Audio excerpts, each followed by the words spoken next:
100 करोड़ की गाय गुजी। अच्छा 500 करोड़ की, 500 करोड़ पिछले कई दिनों से इनकी पंचायत आया था। जिस समय ये लोग यहाँ पे आके बसे थे, कंगाल थे, कुछ नहीं था इनके पास में। आज इनके पास में डेयरी फार्म के अंदर में 1,000 भैंसे हैं। एक भैंस की कीमत 1 लाख से ऊपर है। ठीक है जी। जिहादियों के पास में एक आदमी पे 1,000 भैंसे, एक आदमी पे 2 नंबर के धंधे कर रहे हैं। गांजा बेच रहे हैं, अभी में एक आदमी पे 100 करोड़ की संपत्ति हो गई। कहाँ से आई संपत्ति है? ये संपत्ति कहाँ से आई इनके पास में?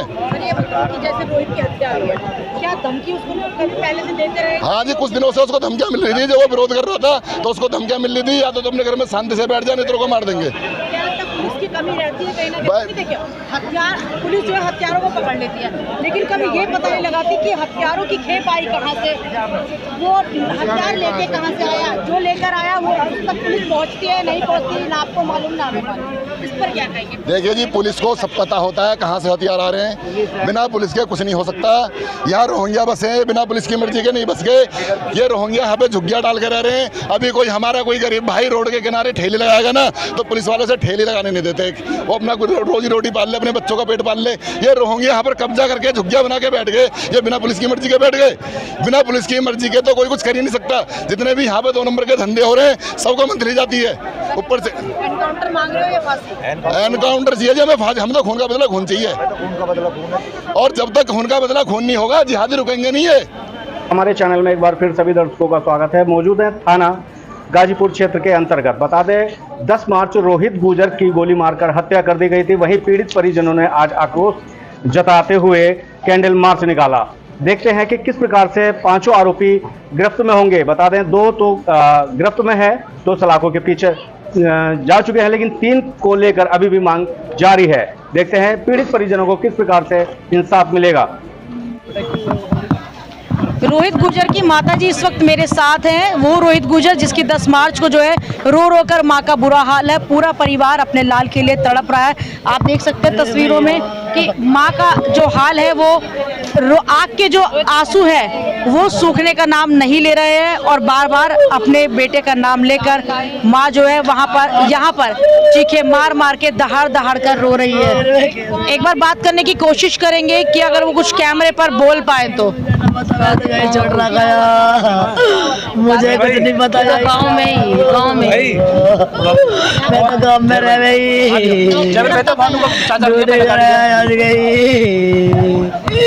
मेरे कमाने वाला चला का वीडियो मेरा कोई ना है। स्थिति में पाला बड़े बात वाला मेरा था मार के डिप्टी में भी।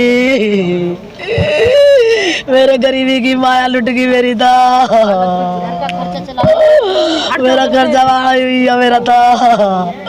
2 भाई है छोटे छोटे, मेरे करने वाला ही हुई है।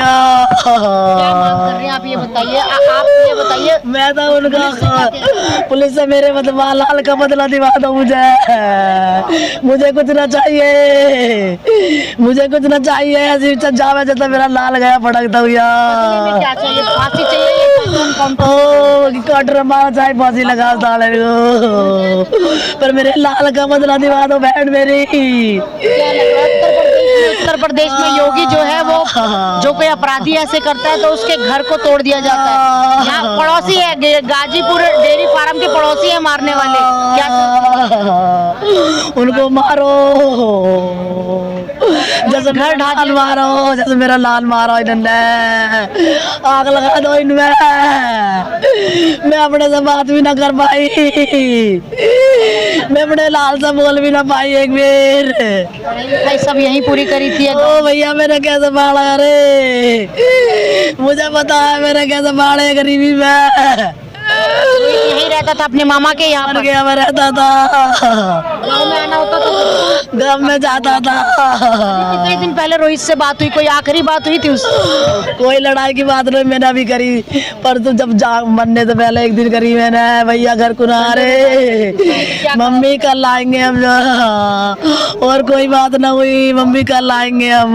सिर्फ यही बात हुई कि मैं आने वाला हूँ मरने से एक दिन पहले। और और कोई बात ना हुई। कैसा था रोहित, जैसे बताया जा रहा है बहुत दिलदार हाँ, लड़का मेरा था। लाल लड़ाई वाला भी नया बहन।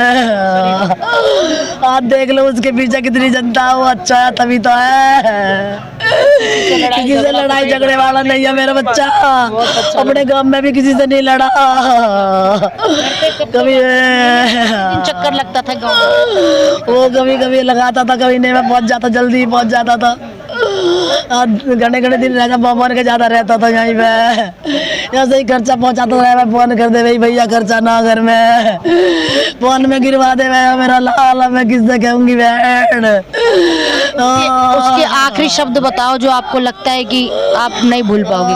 मैं भूल नहीं पाऊंगी बेटा, भूलने की चीज नहीं है बहन मेरी। शब्द क्या थे उसके आपसे बातचीत के वो आखिरी शब्द? उस समय तो कुछ ना गई रे। नहीं कुछ नहीं बताऊं, धमकी नहीं बताई उन्होंने मुझे। नहीं, वो तो प्यार से कह रहा मम्मी मैं कल आज परसों आऊंगा। वाला था आपसे? बोलिए, क्या पता था कि ऐसे मिलेगा? कि मिलेगा ही ना, मुझे बोलेगा भी ना, इसीलिए बात करी मैंने कि फिर बात भी ना कर पाऊंगी अपने लाल से, मेरी बात भी ना हो पाएंगी, मुझे ना बताई। साफ मिलेगा। ओ भैया मेरे शेर, ओ बैठ मुझे इंसाफ दिवा दो, सब खड़े हैं मेरे पीछे। ओ भाई, रोहित की माता जी है जिनका ये कहना है कि ये इंसाफ मांगती है। रोहित की जो आखिरी बार बात हुई थी वो यही हुई थी कि मम्मी मैं जल्दी घर आ जाऊंगा। रीढ़ की हड्डी जो थी वो इस परिवार की पूरी तरह से टूट चुकी है। परिवार में कमाने वाला सबसे बड़ा बेटा रोहित ही था। माँ का रो रो कर यहाँ पर बुरा हाल है। अब पुलिस प्रशासन को ये देखना होगा कि आखिर इस माँ के जो आंसू निकल रहे हैं दहाड़ दहाड़ कर, जो माँ रो रही है अपने बेटे को याद कर कर, आखिर इसे इंसाफ कब मिलेगा और कब वो पांचों आरोपी जो है वो सलाखों के पीछे होंगे। हालांकि ये कहा जा रहा है कि 2 लोगों की गिरफ्तारी हो चुकी है, लेकिन 3 लोग अभी भी फरार है और पुलिस उन्हें पकड़ने में पूरी तरह से यहाँ पर नाकाम साबित होती हुई दिखाई दे रही है।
जो है वो पूरे जोरों शोरों से यहाँ पर चलता हुआ आपको दिखाई दे रहा है। हजारों की तादाद में भीड़ यहाँ पर रोहित गुर्जर के लिए इंसाफ मांग रही है। लोग कैंडल मार्च के साथ आगे बढ़ रहे हैं और ये कैंडल मार्च कहाँ तक जाएगा ये अब आपको आगे दिखाएंगे।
अरेस्ट नहीं हुए उनके घर पर बुलडोजर चलाया जाए और जो लोग अभी अरेस्ट नहीं हुए उनका एनकाउंटर करा जाए।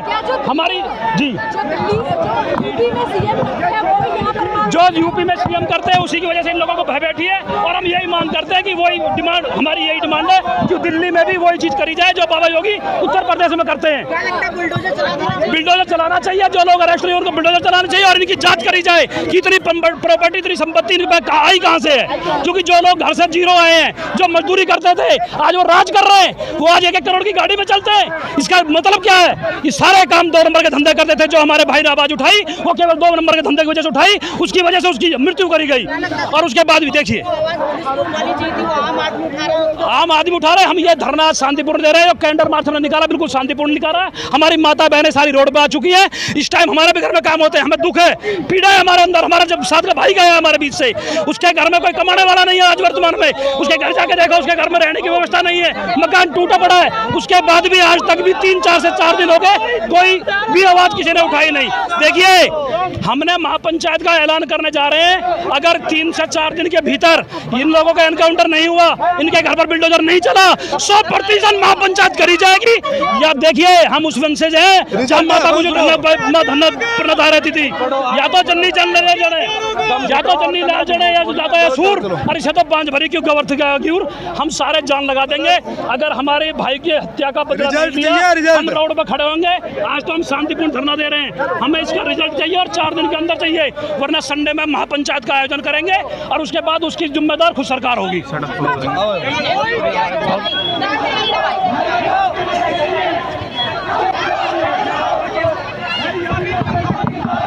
कैंडल मार्च निकाला है जी, हाँ जी, रोहित के इंसाफ के लिए, रोहित के लिए।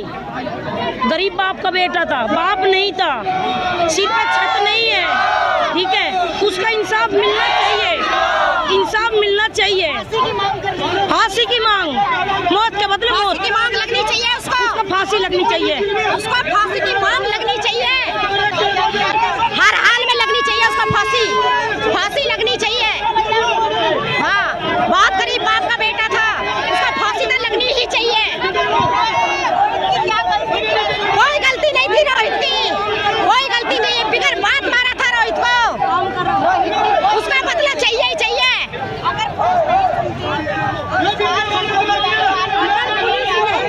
आगे तलक जाएंगे, आगे तलक जाएंगे, सांसद तलक जाएंगे, मुल्ला को मारेंगे, जनता रोड पर उतरेगी, सब उतरेंगे, बेटा को इंसाफ दिला कर रहेंगे। अगर हमें इंसाफ मिला तो धरना देंगे, जनता जनार्दन है और मरेंगे मारेंगे। अगर इंसाफ हमारे बच्चे को नहीं मिलता है, अगर यहाँ इंसाफ नहीं मिला तो डीसी ऑफिस पे धरना देंगे हम। बहुत बढ़िया लड़का था, नेचर का बढ़िया था और उसका कोई कमाने वाला नहीं है। माँ का घर भी टूटा पड़ा है, एक विधवा माँ है, उसको इंसाफ मिलना चाहिए और फांसी लगनी चाहिए। मुसलमानों ने मारा, सालों का फांसी होना चाहिए। हम रोहित के साथ हैं। हाँ जी, रोहित के साथ है सब पब्लिक हम। हाँ जी, मम्मी है, हाँ जी, उसके लिए बोलना अपने बेटा के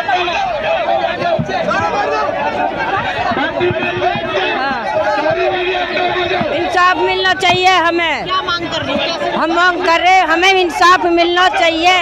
हमारा बेटा मारो है तो मुल्लान को फांसी होनी चाहिए। हम ये चाहते हैं, 3 दिन हो गए कोई हाँ, अभी हमें नहीं पता पकड़ो नहीं पकड़ो, पुलिस की ढील है, ढील है पुलिस की, पुलिस कुछ नहीं कर रही, हमें क्या पता पकड़ो न पकड़ो, वैसे ही बोल रहे हैं। उसके घर में घर नहीं, हाँ। जंगल में खेत नहीं और कोई कमाने वाला नहीं, पापा भी नहीं है उसको, कोई सहारा देने वाला भी नहीं है। अगर उसको अब इंसाफ नहीं मिलता, कब इंसाफ मिलेगा उसको? सालों का फांसी हम उसकी नानी लगे हैं, हमारा देवता था वो, ठीक है, गांव का देवता था, यही पला बड़ा, उसका कोई नहीं है, उसकी माँ, उसका इंसाफ मिलना चाहिए। कहने का मतलब ये है, एक जवान बेटा खोया है, मामूली उसका इंसाफ मिलना चाहिए। जब 5 मिनट के लिए बोला हुआ तुमसे यार, 5 मिनट रुक सकते तुम?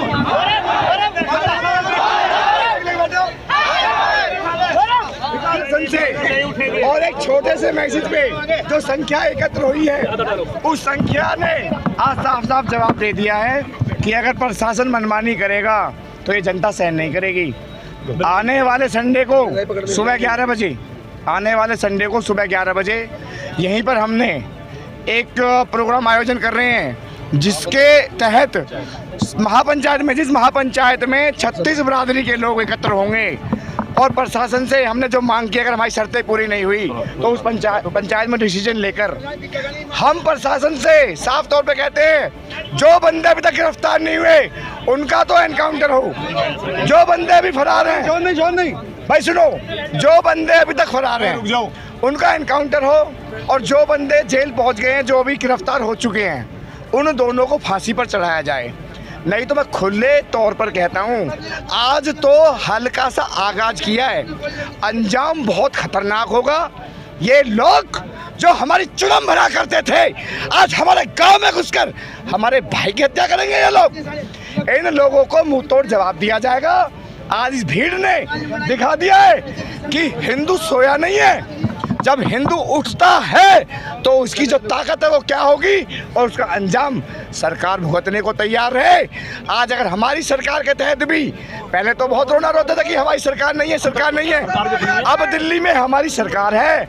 अगर उत्तर प्रदेश में बाबा योगी आदित्यनाथ, आज बाबा योगी आदित्यनाथ अगर दिल्ली में होते तो अब तक बुलडोजर चल गया होता, और वो जो फरार है उनकी गोली मारकर उनको बेहतर हुरों के पास पहुंचा दिया गया होता।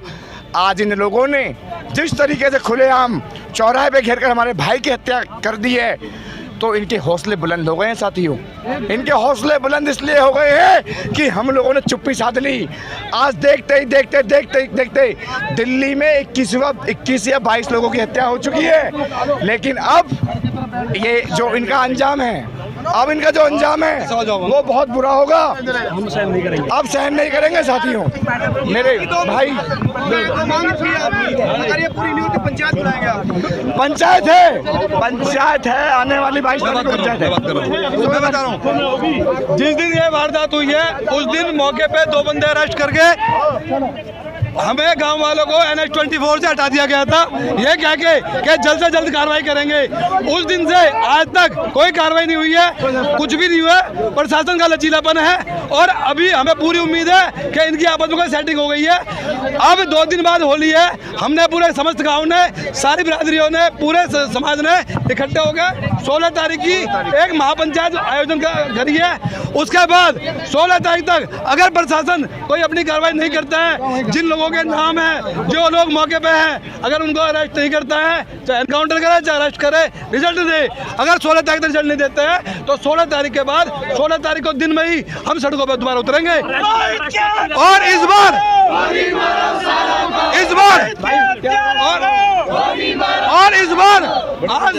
आश्वासन से काम नहीं चलेगा, हमें रिजल्ट चाहिए। हमने अपने भाई की लाश देखने के बाद 3 दिन बिता दिए हैं, 4 दिन और दे रहे हैं। 7 दिन बाद हम रोड पे उतरेंगे और उसके बाद प्रशासन हमने झूठे आश्वासन न दे। ये गाजीपुर गांव में निकाला गया जी, और ये कैंडल मार्च नहीं है, ये हमारा आक्रोश है। और ये प्रशासन को मीडिया के द्वारा हम चेतावनी दे रहे हैं, यदि जल्दी से जल्दी कार्रवाई नहीं की गई, सभी आरोपी पकड़े नहीं गए, तो इसके बाद में हमारा अगला जो कदम होगा वो बहुत ही अलग होगा। उसका जवाबदेही प्रशासन की होगी, फिर हमारी नहीं होगी। भारत माता की रोहित का कसूर सिर्फ इतना था, वो बांग्लादेशी रोहिंग्या जो यहाँ पर 2 नंबर के धंधे कर रहे हैं, गांजा बेच रहे हैं, अफीम बेच रहे हैं, वो उनका विरोध करता था, इसलिए उसकी हत्या कर दी गई। ये दिल्ली में 29वीं हत्या है 4 साल के अंदर में। ये पूरे देश का आंकड़ा नहीं है, सब दिल्ली का आंकड़ा है। ये जिहादियों के इतने हौसले बुलंद होते जा रहे हैं, ये इंसान को इंसान नहीं समझ रहे, इन्होंने गाजर मूली समझ लिया है, भेड़ बकरी समझ लिया। कुछ नाम आपको पता चले क्या क्या नाम? हाँ जी, ये मारने वालों में जी 5 लोगों के नाम सामने आए। एक तारिक, यास्मीन, इनके नाम भी तो अजीब है जी, नाम तो इनके लिए ही नहीं जाते, बड़े अजीब अजीब नाम है जी, इनके नाम भी नहीं लिए जाते। सिर्फ 2 की गिरफ्तारी हुई है, 3 अभी फरार हैं। पुलिस से संतुष्ट नहीं है? अभी हम पुलिस से संतुष्ट नहीं है, पुलिस से हम संतुष्ट तब होंगे जब सारे आरोपी गिरफ्तार होंगे और उन्हें फांसी की सजा होगी। और जब तक उन्हें फांसी की सजा नहीं होगी, हम शांति से बैठने वाले नहीं हैं। अगला कदम क्या होगा? जैसे संडे तक का अल्टीमेटम। अगला कदम ये होगा जी, हम यहाँ पर हमारे पूरे हिंदू समाज की महापंचायत होगी, यहाँ पूरे भारतवर्ष से हमारा हिंदू समाज इकट्ठा होने वाला है। और उसके बाद में जो समाज फैसला करेगा वो प्रशासन को झेलना भारी पड़ जाएगा। आज ही हजारों की संख्या में यहाँ पे लोग इकट्ठे हुए, इन सभी के अंदर आक्रोश है। यहाँ पर जिहादी जो हमारा भाई रोहित मारा गया है, सभी को उसका दुख है। और इन जिहादियों की जो गतिविधियाँ बढ़ रही हैं, उन गतिविधियों से सभी परेशान हैं। कैसे हटेंगे ये जिहादी दिल्ली से? ये जिहादी दिल्ली से हटेंगे जी। यहाँ पर झुग्गियों में रोहिंग्या बसे पड़े, दिल्ली सरकार इनका संज्ञान ले। गृह मंत्री अमित शाह जी दिल्ली पुलिस को आदेश दे, जितने भी रोहिंग्या बांग्लादेशी हैं सबको डिटेन करें, सबको देश से बाहर निकालें। और यही तरीका है।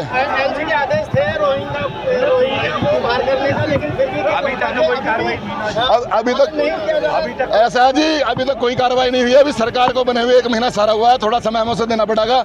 पिछले 27 साल से दूसरी सरकारें थी, अभी हम इतनी जल्दी जब पिछले 27 साल में पिछली सरकारों ने बसाया है, तो हमें तो बीजेपी से उम्मीद है। अगर बीजेपी में कुछ नहीं हुआ तो बाकी सरकार में कुछ हो ही नहीं सकता। और क्या कोई धमकी भी मिल रही थी? हाँ जी, धमकी वगैरह भी मिल रही जी, क्यों वो ये तो नशा वगैरह का कारोबार करे, वो लड़का रोका है, डीजल भी उतर और भी काम करे जी, और भी बहुत तरह जी काम है। हाँ जी, 100 करोड़ की गाय गुजी, अच्छा 500 करोड़ की, 500 करोड़ पिछले कई दिनों से इनकी पंचायत आया था। जिस समय ये लोग यहाँ पे आगे बसे थे, कंगाल थे, कुछ नहीं था इनके पास में। आज इनके पास में डेयरी फार्म के अंदर में 1,000 भैंसे हैं, एक भैंस की कीमत 1 लाख से ऊपर है। ठीक है जी, जिहादियों के पास में एक आदमी पे 1,000 भैंसे, एक आदमी पे 2 नंबर के धंधे कर रहे हैं। ये गांजा बेच रहे हैं, अभी में एक आदमी पे 100 करोड़ की संपत्ति हो गई। कहाँ से आई संपत्ति है? ये संपत्ति कहाँ से आई इनके पास में? जैसे रोहित की हत्या हुई है, क्या धमकी उसको कभी पहले से देते रहे? हाँ जी, कुछ दिनों से उसको धमकियाँ मिल रही थी, जो वो विरोध कर रहा था तो उसको धमकियाँ मिल रही थी, या तो अपने घर में शांति से बैठ जाए, नहीं तो को मार देंगे। क्या तक पुलिस की कमी रहती है कहीं ना कहीं। देखिए हथियार, पुलिस जो है हथियारों को पकड़ लेती है, लेकिन कभी ये पता नहीं लगाती कि हथियारों की खेप आई कहाँ से, वो हथियार लेके कहाँ से आया, जो लेकर आया वो अब तक पुलिस पहुँचती है नहीं पहुँचती है, ना आपको मालूम ना हमें मालूम। इस पर क्या कहेंगे? देखिए जी, पुलिस को सब पता होता है कहाँ से हथियार आ रहे हैं। बिना पुलिस के कुछ नहीं हो सकता। यहाँ रोहिंग्या बसे बिना पुलिस की मर्जी के नहीं बस गए। ये रोहिंग्या यहाँ पे झुग्गियाँ डाल के रह रहे हैं। अभी कोई हमारा कोई गरीब भाई रोड के किनारे ठेली लगाएगा ना, तो पुलिस वाले से ठेली लगाने नहीं देते। वो अपना रोजी रोटी पाल ले, अपने बच्चों का पेट पाल ले। ये रोहिंग्या यहाँ पर कब्जा करके झुग्गियाँ बना के बैठ गए। ये बिना पुलिस की मर्जी के बैठ गए। बिना पुलिस की मर्जी के तो कोई कुछ कर ही नहीं सकता। जितने भी यहाँ पे 2 नंबर के धंधे हो रहे हैं, सबको मंथली जाती है ऊपर से। एनकाउंटर मांग रहे हो या फांसी? एनकाउंटर चाहिए जी हमें, हम तो खून का बदला खून चाहिए। और जब तक खून का बदला खून नहीं होगा, जिहादी रुकेंगे नहीं है। हमें खून का बदला खून चाहिए। इनकी हिम्मत जब भी टूटेगी। सरकार इनको जेल में डालती है, सरकार इनको जेल में डालती है, इनको बिरयानी खिलाती है, और ये साल भर के बाद में जमानत लेके बाहर आ जाते हैं, और उसके बाद में ये फिर दूसरी हत्या को अंजाम देते हैं। जय श्री राम। क्या किस तरह से हिम्मत बढ़ रही है? हिम्मत तो जी ये देखो, हमारी पुश्तैनी ज़मीन है जी, हमारी तो ये पुश्तैनी ज़मीन है, हमारे ही खेत है, हमारे ही खेतों में बसे हुए हैं, हमारे आज बच्चे न मार रहे हैं। इससे ज़्यादा हमारा दुर्भाग्य क्या होगा? ये तो सरकार की वो जी सारी लापरवाही। रोहित का अकेला कमाने वाला था? हाँ जी, अकेला कमाने वाला। 2 छोटे भाई हैं। 2 छोटे भाई, 1 बहन है। घर का करता धरता ही है। उन्होंने तो एक घर का एक चिराग नहीं। क्या हम तुष्टि की बात ये है कि परसों रात को 2 बजे रोहित को इसलिए जिहादियों ने, बांग्लादेशियों ने, रोहिंग्याओं ने मारा कि जो क्षेत्र में यहाँ रोहिंग्या बसाए जा रहे हैं, बांग्लादेशी बजाए जा रहे हैं, जितने नाजायज़ काम हो रहे हैं, वो इसका विरोध करता था, इसकी शिकायत करता था। इसलिए उसको खुलेआम मार दिया गया और अभी तक सारे दोषी पकड़े नहीं गए। ये परिवार की, हम सब लोगों की डिमांड है कि सारे के सारे दोषी जो भी फरार हैं वो पकड़े जाने चाहिए और उनको सबको जेल जाएं, उनको सबको फांसी मिले। और जितना यह गुंडागर्दी का अड्डा यहाँ बना रखा है, ये सारा का सारा गुंडागर्दी का अड्डा ख़त्म हो। इनका एक दहशत क्रिएट करने का षड्यंत्र चल रहा है कि दहशत क्रिएट करो और यहाँ से जो हमारे हिंदू परिवार हैं, इनकी दहशत में, इनकी गुंडागर्दी में, इनके डर के कारण पलायन करें। एक मजबूत हिंदू कार्यकर्ता था जो डट के विरोध करता था, और हमने देखा है, चाहे सीलमपुर है, चाहे जाफराबाद है, चाहे जखीरा है, चाहे नंदनगरी सीमापुरी है, जहाँ पर भी कोई हिंदू कार्यकर्ता खड़ा होकर के इन गुंडागर्दियों का, इन जिहादी शक्तियों का विरोध करता है, उसको ये मार करके उसके परिवार को और ऐसे और कार्यकर्ताओं को जो हिंदूवादी राष्ट्रवादी कार्यकर्ता जो राष्ट्र के खिलाफ, देश के खिलाफ जो लोग काम करते हैं, उनके खिलाफ खड़े होते हैं, उनका ये मर्डर कर देते हैं, वो दहशत क्रिएट करते हैं। तो आज इतनी सारे समाज इकट्ठा हुआ, हिंदू समाज इकट्ठा हुआ है। हम सब, हमारे कमिश्नर हुआ कि वो हिंदू कार्यकर्ता, बिल्कुल वहाँ उन्होंने पूरा गुंडागर्दी का अड्डा बनाया हुआ है। 5, 7, 10 लोगों ने गैंग बना रखा है जो ला के रोहिंग्या को, बांग्लादेशियों को वहाँ पर बसाते हैं। जितने नाजायज़ काम सारे वहाँ पर हो रहे हैं और ये खुलेआम उसका विरोध शुरू किया, इसको धमकाया गया, इसको डराया गया, इसको फ़ोन किए गए तो चुप हो जा, तो हमारी शिकायत मत कर। मगर उसके बाद देखा कि ये चुप नहीं होगा, सदा के लिए इसको चुप करवा दिया गया। की तर्ज पर काम होना चाहिए, एनकाउंटर होने चाहिए उनके, और इस तरह से जो यहाँ पे क्राइम का जो ग्राफ है वो खत्म होगा, क्योंकि डबल इंजन की सरकार अब बन। देखिए, अभी मुश्किल से महीना भी नहीं हुआ डबल इंजन की सरकार आए हुए, और मुझे लगता है जो दिल्ली की सरकार है वो पूरी तरह हमारे प्रधानमंत्री जी के मार्गदर्शन में काम कर रही है। क्योंकि हमारे प्रधानमंत्री जी ने दिल्ली के लोगों से अपील की थी चुनाव में कि भाई 3 बार दिल्ली वालों मेरे को प्रधानमंत्री बना दिया, 7 सांसद चुन के दे दिए, एक बार मुझे दिल्ली का मौका तो दो, दिल्ली को मैं खुद देखूंगा और दिल्ली की हर समस्या का समाधान कराऊंगा, दिल्ली को हिंदुस्तान की ऐसी राजधानी बनाऊंगा कि दुनिया दिल्ली देखने आएगी। तो हमारा पूरा विश्वास है, हमारी केंद्र सरकार, मोदी सरकार, हमारी दिल्ली पुलिस उसी तरीके से काम करेगी जैसे बाबा का बुलडोजर यूपी में चल रहा है। गाजीपुर क्षेत्र के अंदर 2 महीने में कई हत्याएं हो चुकी है, कहीं ना कहीं गाजीपुर एसएचओ का भी फेलियर है। देखिए, प्रशासन की कहीं ना कहाँ ढील तो होगी, इसलिए गुंडा, बदमाश, रोहिंग्या, बांग्लादेशी सिर उठा रहे हैं। अगर हमारे प्रशासन के साथी मजबूती से खड़े हों तो मुझे नहीं लगता कि वो ताकत उनकी ऐसी हो जाए कि ऐसे खुलेआम दिल्ली जैसे शहर में वो हमारे एक कार्यकर्ता का मर्डर कर दें। तो कहीं ना कहीं ढिलाई तो है, मगर मुझे लगता है कि अब सरकार बदली है, सिस्टम बदला है, अब कोई ढिलाई यहाँ चलेगी नहीं। यहाँ भी योगी बाबा की तरह ही डबल इंजन की सरकार काम करेगी। एक भी बांग्लादेशी, जिहादी, गुंडा, जो ये बैड एलिमेंट हैं, जो दहशत क्रिएट करके हमारे हिंदुओं को डराने का, पलायन करने का काम दिल्ली में कर रहे हैं, अब ये उनका ज़्यादा देर दाल यहाँ गलेगी, ऐसा हमारा पूरा विश्वास है।